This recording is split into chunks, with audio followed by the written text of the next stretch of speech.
The music started. The guests rose. But the bride? Never showed. Just a letter, and a man named Leo Conway, left standing with $150,000 in debt and one kidney less. She said yes. She wore the ring. He gave her everything, even his life. So why did she leave? Welcome to The Last Confession, where we uncover true stories that pierce the heart, expose betrayal, and challenge everything you thought you knew about love and loyalty. If you're new here, hit subscribe, turn on notifications, and share this with someone who's been through heartbreak. Let's begin. His name was Leo Conway. By the age of 30, Leo had already accomplished what many twice his age were still chasing: a corner office, a title that carried weight, and a vault of trust from everyone who walked through his branch doors. He wasn't flashy. He wasn't loud. Leo believed in the quiet power of consistency. Every dollar he saved was deliberate. The modest home he purchased early on paid off faster than anyone expected. He didn't chase vacations. He chased discipline. Colleagues described him with the kind of reverence usually reserved for elder statesmen: prudent, dependable, a man of his word. Clients said they could feel the difference with Leo, the kind of banker who didn't just handle your money, but made you feel like it mattered. There was a softness to him. A rare kind of restraint. Leo wasn't in a rush for life to hand him things. He waited, patiently, for the right woman, for the right moment, for everything to fall into place. Some called it old-fashioned. Others called it wise. But beneath that composed exterior was something else. A layer most never saw. Because every man, no matter how steady, holds a secret weight. And Leo Conway was no different. Some people walk into your life like a storm. Others arrive like a whisper. Amira Blake was the whisper. She entered Leo Conway's branch on a gray Thursday afternoon, mascara smudged, eyes hollow, a notice of overdraft in her trembling hands. To most, she was just another client in crisis. Another name on the screen. But not to Leo. She wasn't polished. She wasn't poised. But there was something about the way she apologized for crying, as if even her pain was an inconvenience, that caught his attention. He didn't ask why her account was overdrawn. He didn't pry into the tears or the tightness in her voice. Instead, he walked her through her options, helped restructure her account, and offered her something rare in a place built on numbers. Gentleness. For Amira, it had been a long time since anyone had spoken to her like that. Behind her fragile smile was a maze of broken roads, the unfinished med school dreams, the manipulative ex who left scars without bruises, the nights spent couch to couch, guarding herself against a world that always wanted more than it gave. But Leo didn't ask her to be okay. And so, a connection began, not in grand gestures, but in careful silences. Scene 4. Fragile love, quiet fire. It started with coffee. He invited her across the street during his lunch break. Nothing romantic. Just kind. Coffee turned into dinners. Dinners turned into stories. She spoke in pieces. Leo never rushed the puzzle. She told him about Marcus, how charm turned into control, how freedom became fear. She spoke of late-night panic attacks, of feeling like a failure for walking away from med school. Of shame. Of survival. Leo listened. Not to fix her, but to understand. One rainy evening, as she fumbled to explain her living situation, Leo offered her something that would change everything. A spare room. No pressure. No strings. Just a roof. Just safety. Amira hesitated. But something about his eyes, steady, unflinching, made her say yes.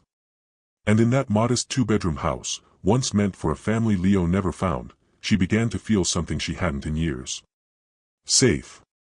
He didn't try to save her. He didn't try to own her. He just made space. And slowly, she filled it. A relationship formed, one not built on sparks or spectacle, but on breath. On consistency. On the kind of intimacy that can only grow in silence. For Amira, it felt like a miracle. For Leo, it felt like destiny finally arriving. But even the gentlest fires can flicker. And not every smile, no matter how warm, tells the full truth. It was supposed to be just brunch. A quiet Sunday. Sunshine through the cafe windows. Amira was laughing at something Leo said, something small, something forgettable. And then, she wasn't. One moment she was reaching for her coffee. The next, she was on the ground. Collapsed. Leo rushed to her side. The world moved in slow motion. Sirens, stretchers, white coats, all a blur. At the hospital, time split in two. The diagnosis came swiftly, cruelly: advanced kidney disease. Not recent. Not sudden. It had been growing quietly, just beneath the surface, like so many things in Amira's life. The doctor's voice was clinical. But Leo heard only one thing: she needed help. He didn't hesitate. Didn't consult anyone. Didn't sleep on it. He got tested. He was a perfect match. He managed portfolios for strangers. But when it came to Amira, he managed her life like it was the only one that mattered. He told no one. Not his colleagues. Not even his closest friend at the branch. Just scheduled the surgery. Signed the papers. And when he woke up, missing a piece of himself, he didn't regret a thing. Scene 6, Blood and Bank Accounts. Recovery wasn't simple. The surgery was just the beginning. The real fight came after: the medications, the aftercare, the constant checkups that insurance called non-essential. Bills began to pile up like snowdrifts. And quietly, methodically, Leo began to shovel. He took out a personal loan, $50,000. Then a home equity line, $70,000 more. When that wasn't enough, he leaned on his credit cards. Maxed them out like lifelines. All under his name. All in silence. When Amira asked, eyes filled with guilt, Leo only said, "Don't worry about it. Just get better." He kept working. Long hours. No breaks. The quiet banker with a stitched scar and a swelling debt no one knew about. But to him, it wasn't sacrifice. It was devotion. He gave her his body. Then gave her his future. And Amira, she bloomed. Color returned to her cheeks. Her laugh came easier. She started sketching again, little doodles on napkins and notebooks, things she hadn't done since med school. For a while, Leo believed he had rewritten fate. That love, real love, was about giving everything you had without expecting anything back. But money doesn't disappear quietly. And every loan has a due date. Even the ones written in blood. It didn't happen all at once. There was no slammed door. No cruel words. Just a slow unraveling. At first, Leo thought it was the recovery. The exhaustion. The mood swings that came with the medication. The doctor said it could take months before she felt like herself again. So when Amira turned her face away at night, when she said she was just tired, he believed her. He always believed her. But then the tiredness became distance. The dinners got shorter. The silence stretched longer. And the small gestures, the way she used to squeeze his hand under the table, the way she used to leave little notes by the coffee machine, they stopped. She started going out alone. Just for air, she'd say. To clear my head. At first, Leo smiled through it. Told himself she needed space. Until one night, it was nearly midnight, she came in without a word, the scent of unfamiliar cologne trailing behind her. She headed straight to the shower. Leo stayed on the couch, phone in hand, heart in his throat. He didn't want to doubt her. Didn't want to become the kind of man who checked messages or followed footsteps. But the quiet was louder now. Then, one morning, just after sunrise, it happened. She was in the kitchen. Her phone lit up beside her coffee cup. Leo saw it by accident, or maybe it wasn't. Just a name. Marcus. The message preview was short: "Can we talk like before?" And in that split second, Leo felt the world tilt. She saw him looking. There was a beat, a hesitation, then a practiced smile. "It's nothing," she said, casually turning the phone over. "Old stuff. Don't worry about it." And maybe he could have believed her. Maybe he wanted to. But Leo knew. The light that once flickered between them was dimming. Not all at once. But undeniably. She still smiled. Still said thank you when he brought her tea. Still kissed him on the cheek before she left the house. But her eyes didn't linger. And in the quiet corners of their once sacred home, Leo started noticing the absence more than the presence. She wasn't cruel. She wasn't cold. She was just elsewhere. Emotionally packed. Halfway gone. And for a man who had given everything. His savings, his home, his body. It was a new kind of pain. One that couldn't be fixed with numbers. Or loans. Or love. Some moments in life are etched not by what happens, but by what doesn't. The day had arrived. Leo stood at the altar, hands clasped, heart steady.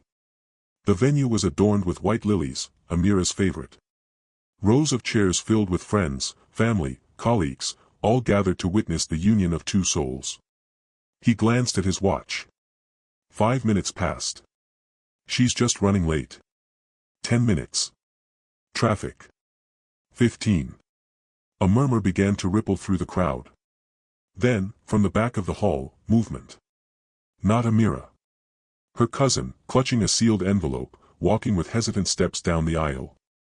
Leo's breath caught. The cousin reached him, eyes avoiding his. She asked me to give you this. Hands trembling, Leo took the envelope. The weight of it heavier than paper should be. He tore it open, unfolding the letter inside. Her handwriting, familiar, yet distant. Leo. You gave me everything. And I can't repay it. I feel trapped. I need to be free. I'm going back to Marcus. The words blurred as tears welled. The room was silent. Expectant. Leo's world tilted. She didn't just walk away. She ran back, to the man who once destroyed her. He stood there, at the altar, the weight of absence pressing down. The officiant cleared his throat, unsure. Guests exchanged glances, whispers growing. Leo's mind raced, memories of late-night talks, shared dreams, the scar on his side where a kidney once was. All for her. And now, she was gone. The cousin shifted uncomfortably. Leo folded the letter, slipping it into his pocket. He turned to the audience, forcing a smile that didn't reach his eyes. Thank you all for coming. I'm sorry. With measured steps, he descended the altar, walking past rows of stunned faces. Out the doors. Into the daylight. Alone. After the wedding that never was, the world didn't stop for Leo Conway. But he did. The man who once arrived at the bank before sunrise, tie straight, shoes polished, eyes steady, stopped showing up altogether. At first, his manager called. Then friends. Then no one. He quit quietly. No explanation. No goodbye. The house, his house, the one he'd saved for, the one where Amira once healed, slipped into foreclosure. The bills had been stacking for months. The loans he took out in her name, never touched by her hand, never repaid. Neighbors said he stopped mowing the lawn. Stopped answering the door. Stopped speaking. The man who saved her, had nothing left to save himself. Inside, Leo unraveled in silence. No rage. No outburst. Just the dull ache of a life hollowed out from the inside. He wasn't bitter. He wasn't angry. He was simply empty. Then one day, he got in his car. He didn't pack a bag. Didn't plan a speech. He just drove. The address hadn't been hard to find. A downtown high-rise, glass walls and luxury finishes, Amira's new life with Marcus. He buzzed the door. A moment later, it opened. There she was. Different, somehow. Softer clothes, brighter hair, eyes both familiar and foreign. She didn't flinch when she saw him. She didn't smile either. Just waited. Leo looked past her, saw the apartment, sleek, curated. A place that had never needed him. There was no yelling. No accusations. Just one question. Did I ever hurt you? He asked. Amira blinked. Something passed through her, regret, maybe. Or something colder. No, she said. A beat of silence. Then Leo nodded. Then I wasn't the problem. And with that, he turned. No last look. No plea. He walked away. Not because he had closure. Not because he'd healed. But because for the first time, he knew it wasn't his burden to carry anymore. The story he'd been telling himself, that love was sacrifice, that giving enough would guarantee staying, had cracked. And through the cracks, something honest was beginning to grow. Not hope. But clarity. They say time heals all wounds. But for some, it simply loops them, like a cruel echo. For a while, Amira Blake lived in illusion. She posted pictures of rooftop cocktails and weekend getaways, posed in hotel robes and velvet lounges, her arm wrapped around Marcus, the same man who once taught her fear. There were no scars in those snapshots. No trace of the man who once offered her his body so she could live. Marcus wasn't like Leo. He never pretended to be. He didn't hold doors. Didn't remember anniversaries. He brought adrenaline, chaos, and danger that danced like firelight behind his eyes. And Amira, perhaps out of defiance, perhaps out of denial, clung to that spark like it would keep her warm forever. But fire doesn't warm for long. Eventually, it just burns. The partying picked up. The drinks poured heavier. The nights blurred. And deep inside, her body began to whisper the truth.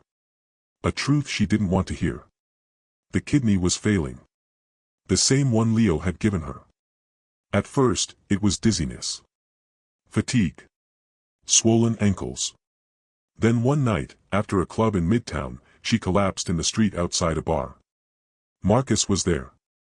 But not for long. He helped her into the cab. Rode with her to the ER. Sat in the waiting room while doctors rushed around her. But when the nurse called his name an hour later, he was gone. No note.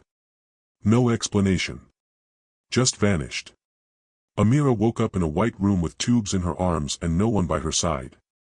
The man who once saved her was gone. The man she chose, never planned to stay. She called his number. It rang. No answer. She sent a message. Please. Nothing. And that was when it hit her, not just the silence, but the shame. Because love doesn't always shout its arrival. But regret? Regret echoes. In the days that followed, Amira sat in that hospital bed, surrounded by beeping machines and fluorescent lights, watching the nurses come and go. No flowers. No visitors. Only her. And for the first time in her life, she had no story left to tell herself. No villain to point to. No misunderstanding to hide behind. Just consequence. And the bitter truth that not every lifeline waits forever. 3 states away, a van sat parked on the edge of a quiet overlook just outside Asheville, North Carolina. Inside, a man stirred his coffee slowly, watching the mountains breathe in the morning fog. Leo Conway. He didn't go back to banking in the traditional sense. Didn't return to glass doors or dress codes. Instead, he bought a second-hand van. Stripped it down. Rebuilt it with shelves, a fold-out desk, and a small espresso machine. He began offering financial advice to people who needed it most, families drowning in debt, young couples rebuilding after foreclosure, single moms who couldn't get approved for loans. No rates. No contracts. Just help. He met them at diners. Public libraries. Church basements. He never handed out business cards. Just left behind peace of mind. There were no newspaper stories written about him. No 5-star Yelp reviews. But in small towns along the Blue Ridge, his name was passed around like a secret you were lucky to know. There's this guy in a van. He won't fix your credit score overnight. But he'll sit with you for hours until you understand how. He lived simply. Gas station coffee most days. Canned soup on colder nights. No dating apps. No social media. No looking back. He still limped slightly, an old ache that pulsed when it rained. And the debt he carried from Amira's illness still followed him like a ghost. But he smiled more. And he prayed. Not for her. Not for what could have been. But for peace. Peace for those he helped. Peace for the ones who never said thank you. Peace for himself. And if he ever thought of Amira, it was only for a moment. Sometimes, in the quiet after dusk, he'd hear her name whispered on the wind, carried over ridgelines and pine trees. He didn't chase it. He let it pass. Because some stories aren't meant to be rewritten. Only remembered. He gave her a kidney and a future. She gave him a lesson no heart forgets. That love, when forced, becomes a burden. That sacrifice, without trust, turns into debt. And that freedom, real freedom, isn't about letting go of someone else. It's about finally holding on to yourself. As the van rolled down the mountain road, tires crunching gravel, the sun crept over the ridgeline. A new day. A quiet man. A life rebuilt not from romance or revenge, but from grace. And somewhere in the silence, Leo Conway smiled. Not because the past had been erased, but because he was no longer afraid to live beyond it. We tell ourselves we'd see the red flags. That we'd never let love blind us. That we'd walk away before it costs too much. But sometimes, it doesn't feel like love until it hurts. Leo Conway was a man who gave everything, quietly, willingly. Not because he was weak, but because he believed love was something you prove. Something you build. Something you fight for. And Amira? She was broken in ways the world couldn't see.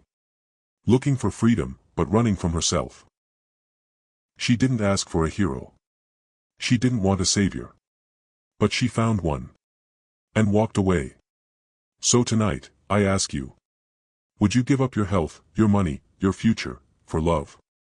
Would you sign over your life, piece by piece, just to see someone else healed? What would you do if the person you gave everything to, chose someone who once destroyed them? Would you scream? Chase after them? Forgive them? Forget them? Or would you walk away, like Leo did? Not with bitterness. Not with revenge. But with grace. Because sometimes the greatest strength isn't what you give. It's knowing when you've given enough. So now. I want to hear your story. Not the polished one. Not the one you tell strangers. The real one. The one that hurt. The one that changed you. Comment below.